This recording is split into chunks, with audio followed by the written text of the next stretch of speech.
Assalamualaikum warahmatullahi wabarakatuh. Perkenalkan, nama saya Haidar Nabiha Patisina dari program studi Sistem Informasi.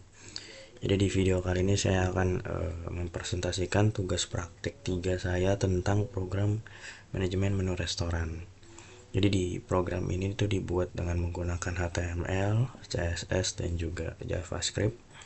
Dan di dalamnya itu juga diterapkan konsep OOP atau Object Oriented Programming.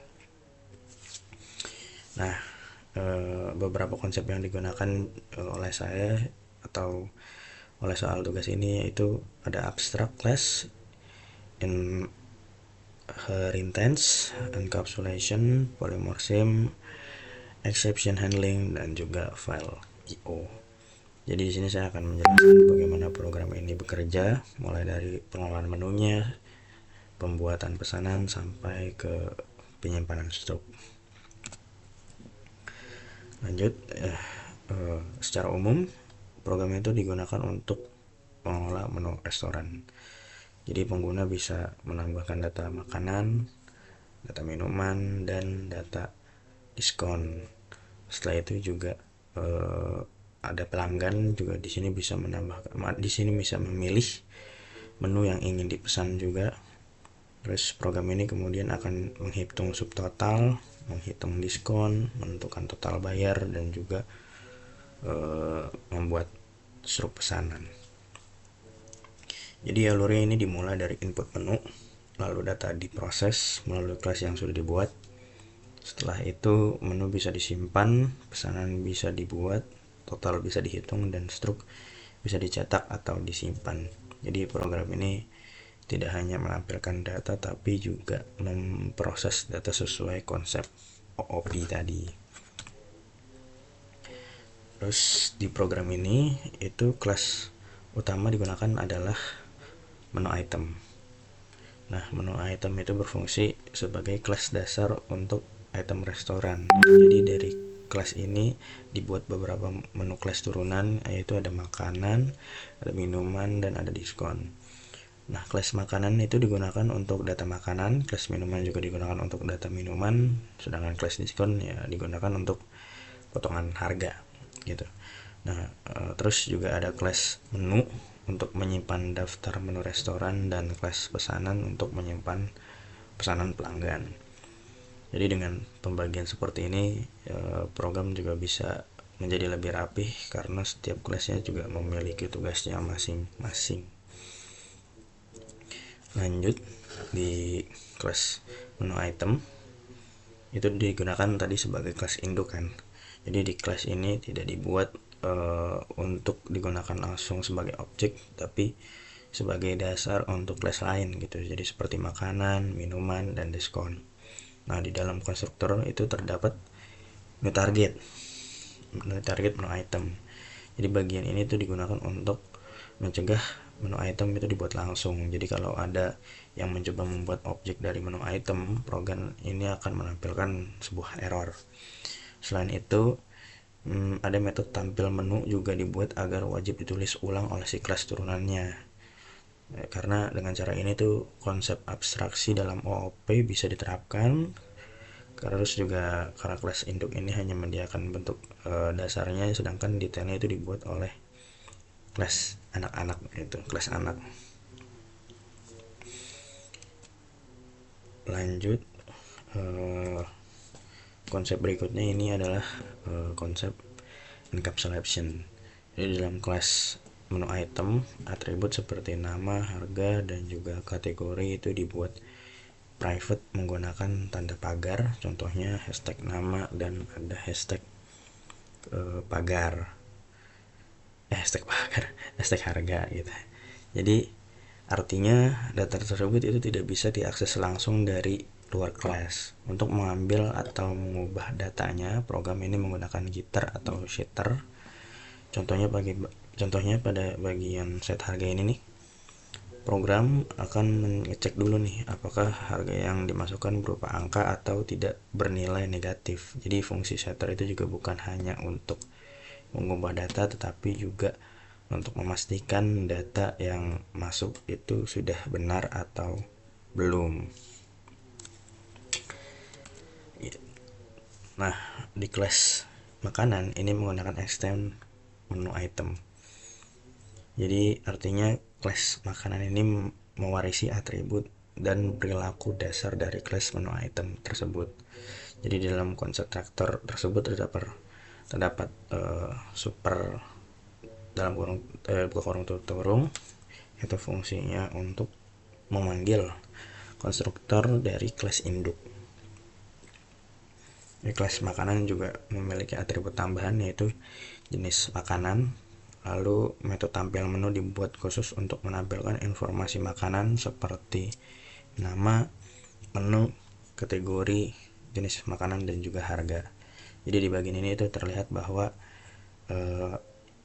inheritance-nya itu membantu kita tuh buat membuat kelas baru tanpa harus menulis ulang semua kode itu dari awal. Nah, di kelas minuman ini konsepnya itu hampir sama dengan kelas makanan. Bedanya kelas minuman ini memiliki atribut tambahan yaitu jenis makanan. Sementara itu di kelas diskon juga merupakan turunan dari menu item tadi kan, tetapi harga awalnya itu dibuat 0. Itu karena diskon itu bukan barang yang dijual melainkan potongan harga gitu. Jadi kelas diskon ini memiliki atribut khusus yaitu persentase diskon. Jadi meskipun makanan, minuman dan diskon itu sama-sama turunan dari menu item, masing-masing tetap memiliki fungsi yang berbeda. Nah, selanjutnya di sini adalah polymorphism. Polymorphism ini terlihat dari metode tampil menu. Jadi nama metodenya sama, tetapi hasil yang ditampilkan itu bisa berbeda tergantung jenis objeknya. Kalau objeknya makanan, maka tampilannya adalah format menu makanan. Tapi kalau misalkan minuman, tampilannya menu minuman. Kalau misalkan objeknya diskon, ya yang ditampil adalah informasi dari potongan harga gitu. Jadi dengan konsep ini program cukup memanggil satu metode yang sama, tetapi hasilnya bisa menyesuaikan dengan objek yang sedang diproses. Ini juga membuat program ini lebih fleksibel dan juga mudah dikembangkan. Lanjut, di sini ada kelas menu, itu digunakan untuk menyimpan daftar item restoran. Jadi data menu ini disimpan dalam sebuah array bernama daftar item. Metode tambah item itu digunakan untuk menambah item baru ke dalam daftar menu. Sebelum item dimasukkan, program akan mengecek dulu nih apakah item tersebut benar-benar turunan dari menu item atau bukan. Tujuannya ya agar data yang masuk tetap sesuai dengan struktur program. Terus kemudian ada metode ambil item. Untuk mengambil item berdasarkan indeks. Kalau indeksnya yang dimasukkan salah atau tidak ditemukan, program akan menampilkan sebuah error. Jadi program ini tuh tidak hanya berjalan tetapi juga memiliki validasi juga biar lebih aman. Nah, terus di sini ada kelas pesanan. Jadi kelas pesanan ini digunakan untuk menyimpan menu yang dipilih oleh si pelanggan. Di dalam kelas ini juga ada proses untuk menghitung subtotal, diskon dan juga total akhir. Jadi subtotal itu hanya menghitung makanan dan minuman saja. Terus diskon juga tidak dihitung sebagai harga, tetapi diskon dihitung sebagai potongan dari subtotal. Total diskon juga dibatasi maksimal 100% supaya hasil perhitungannya itu tetap masuk akal dan logik ya. Setelah itu total akhir diperoleh dari subtotal dikurangi nominal diskon. Jadi kelas pesanan ini tuh berperan penting dalam proses transaksi si pelanggan. Lanjut, di sini adalah program yang menggunakan exception handling. fungsinya itu untuk menangani kesalahan yang mungkin terjadi saat program dijalankan. Misalnya ketika nama menu kosong, terus harga bernilai negatif, terus juga diskon lebih dari 100% atau item menu ini tidak ditemukan gitu. Jadi bagian try itu digunakan untuk menjalankan proses utama. Kalau terjadi kesalahan, maka bagian catch akan menangkap error tersebut. Setelah itu, pesan error akan ditampilkan kepada pengguna agar pengguna nih bisa melihatnya gitu. Nah, dengan cara ini nih program tidak langsung berhenti begitu saja, tetapi memberikan informasi yang jelas lah tentang kesalahannya. Nah, terus di sini ada simpan menu dan buat file. Jadi program ini juga memiliki fitur untuk menyimpan dan membuat menu. Saat menu disimpan, data itu akan diubah menjadi format JSON terlebih dahulu. Nah, JSON itu dipakai karena bentuknya mudah dibaca dan cocok untuk menyimpan data. Setelah itu, file itu akan diunduh dalam bentuk file text. Terus ketika file ingin dimuat kembali, program itu menggunakan file reader untuk membaca isi file. Lalu, data yang sudah dibaca akan dibentuk kembali menjadi objek makanan, minuman, atau diskon. Jadi data menu ini bisa digunakan kembali tanpa harus menginputnya lagi dari awal. Nah, yang terakhir, ini program juga bisa membuat struk pesanan. Jadi struk ini dibuat dalam bentuk teks agar mudah disimpan sebagai file. Di dalam struk, program menampilkan daftar menu yang dipesan oleh pelanggan. Kalau item yang dipilih adalah makanan atau minuman, maka yang ditampilkan adalah nama dan harga. Tapi kalau item tersebut adalah diskon, maka yang ditampilkan adalah nama diskon dan presentasinya. Nah, di bagian akhir ini program menampilkan total bayar gitu. Jadi kalau pesanannya masih kosong, program akan menampilkan pesanan error bahwa pesanan ini tuh belum diisi. Nah, jadi fitur struk ini tuh membantu pengguna melihat hasil transaksi secara lebih jelas. Nah, ini adalah program yang saya buat menggunakan HTML, CSS, dan JavaScript tadi. Dimana di sini juga ada tambah item menu, terus ada daftar menu restoran, ada input transaksi pelanggan, dan juga ada struk atau rekapitulasi biaya. Nah, di sini saya akan mungkin menjelaskan demonya sedikit aja dan simple. Pertama, kita di sini bisa nambah menu nih. Sebagai misal kita owner, kita di sini bisa nambah menu di sini. Contohnya kan kalau yang di sini kan yang udah ada itu ayam bakar taliwang, es teh manis, terus sama promo hemat akhir bulan. Nah, ketika kita mau menambahkan menu, tinggal pilih aja kategorinya ini makanan, terus kita tinggal masukkan misal mau nasi gila misal. Harga itu berapa? Harga itu misal 10.000 nasi gila. Nah, jenis makanan ini contoh dia nasi gitu. Nah, setelah itu kita tinggal klik masukkan ke daftar menu aja. Nah, ketika udah diklik masukkan daftar menu, di sini dia akan masuk nih makanan nasi gila, makanan kategori makanan, harga pokoknya 10.000, spesifikasinya itu nasi. Nah, dan ini untuk pengguna. Contoh seperti ada customer kita mau mesen nih. Nah, ya udah. Kalau kita mau mesen ya tinggal kita klik, kita pilih dulu misalnya ayam tadi nasi kita tadi jumlahnya berapa, ya kan? Tambah 1, dia akan masuk ke daftar keranjang sementara ini. Terus kita pilih lagi es teh manis, tambah lagi, ya kan? Nah, terus dia akan masuk ke daftar menu keranjang sementara. Nah, di bagian struk ini belum ada karena kita ibaratnya belum selesai transaksi lah, atau belum selesai menu, belum selesai transaksi, tapi kita belum belum selesai memilih makanan, jadi kita harus klik proses cetak struk pemesanan dulu nih supaya dia keluar struknya.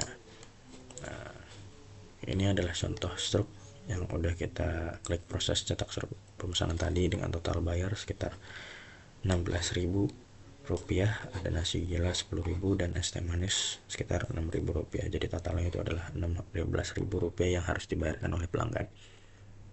Nah, di sini juga kita bisa nyimpan struk itu ke dalam file teks. Kita tinggal simpan aja, dia langsung download. Nah, di sini kita sudah mendownload, menyimpan dan mendownload, dan ini adalah hasilnya gitu, struk resmi pembayaran restoran. Nah,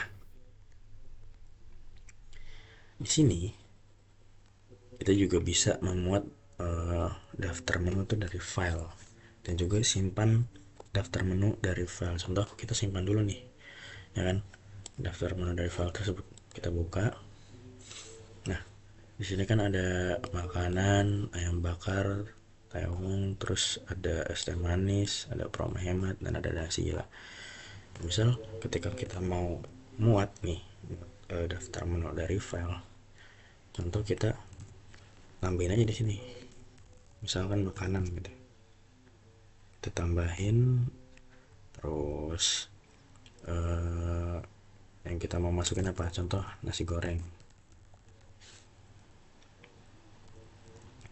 harganya 15.000 contoh, jenisnya ya nasi. Nah, kita save dulu.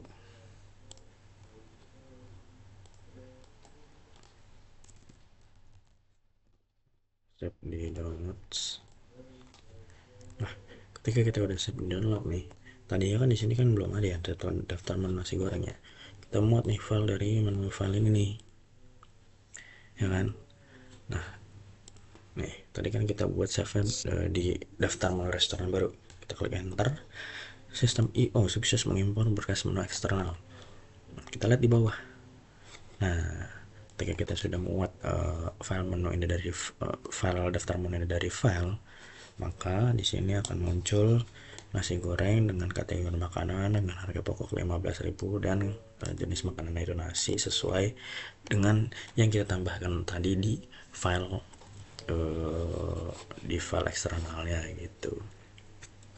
Nah, jadi dari program ini tuh kita dapat simpulkan bahwa konsep OOP itu bisa diterapkan dalam aplikasi sederhana nih seperti manajemen menu restoran ini. Gitu. Tadi ada kelas menu item digunakan sebagai dasar dari item restoran, ada kelas makanan, minuman, dan diskon. Itu juga menggunakan konsep entrance. Terus data di dalam kelas ini juga dibuat lebih aman dengan encapsulation. Terus ada metode tampil menu, ini juga menunjukkan konsep polymorphism karena nama metode itu sama tetapi hasilnya berbeda dengan sesuai objek gitu ya. Nah, selain itu program ini juga bisa menggunakan exception handling untuk menangani kesalahan input.